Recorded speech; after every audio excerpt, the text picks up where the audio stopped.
Hello kayo dyan mga friends! Today magluluto tayo ng ating panggabihan na petchay with egg. Natry nyo na ba ito yung ganitong luto? So una, magigisa muna tayo ng bawang. Yeah, lagi talaga mayroon nagtatanong, bakit bawang inuuna mo? Depende naman sa iyo no, kung ano inuuna mo. Kasi ikaw din naman kakain. But anyway, bakit bawang inuuna ko? Kasi para mas lumabas yung amoy. Mas gusto ko kasi yung ganun. Para anti-aswang. Charot. Anyway, yun na lang ang kasanayan sa kapatid. Saka natin ilalagay ang sibuyas. Tapos ngayon, mahal kasi ang kamatis. Kaya hindi na natin maglagay ng kamatis. Pero kung abunda naman tayo ng kamatis, ilagay lahat, no? Tapos napapansin nyo, kunti lang yung mga lamas natin kasi mahal din. Kailangan lang nating maging madiskarte.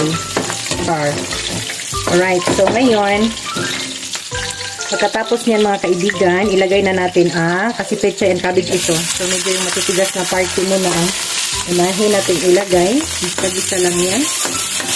Ayan. Ayan siya. So, green leafy veggies muna tayo.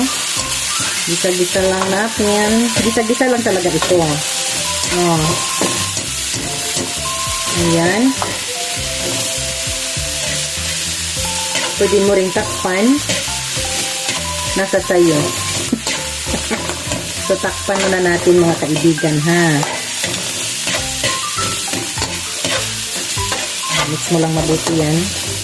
And then after that, let's cover. Ayan. So, very easy.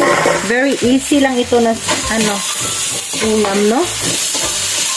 Kapag wala naman tayong karne sa bahay, walang meat, pero may gulay, pwede mo pa rin gawa ng paraan. Ito po yun. Haluan natin ito ng itlog.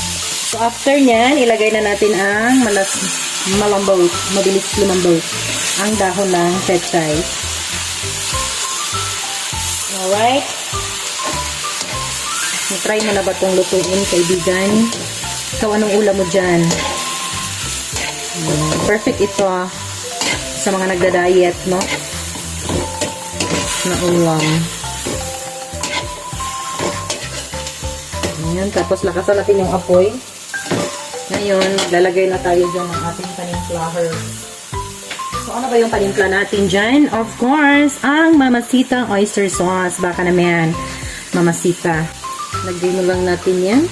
Si Mamacita. Ayan, so mix lang natin, mga kaibigan. And of course, lalagyan na natin ngayon ng pepper. Pero kung ayaw mo naman ng pepper, nasa sayo din yan.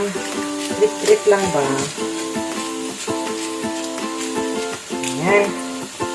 And then, lagyan natin ng konting seasoning.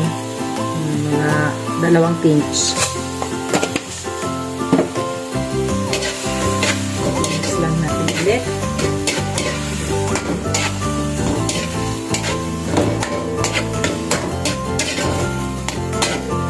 After, meron ako ditong binati na itlog. So, 3 ito. Yung isang nawasak. Tinimplahan ko na ito. Na egg. Meron na siyang pepper. Salt and pepper to taste. Ayan. Yan po ang ating ilagay dito sa ating ginisang petchay. So, spread mo lang ng ganun. Live wings. Yan na po ang ating ginisang petchay with egg. So, takpan muna natin ng saglit. Mga 1 to 2 minutes lang. Alright. So, ayan po ang ating petchay with egg. Very easy mga kaibigan. Hindi po ito yung omelette, no? So, it looks like omelette, but it's not. And that's it. This is ready to go. Napakadali lang gawin. Very easy to prepare. Ayan na. Para talaga sa mga nag-diet ang ganito ulam. So, meron na kayong additional recipe sa inyong sa mga nagda-diet. Pero hindi pa kami nagda-diet. Ito lang wala budget. Alright! Ayan na po siya. Thank you for watching. See you next time.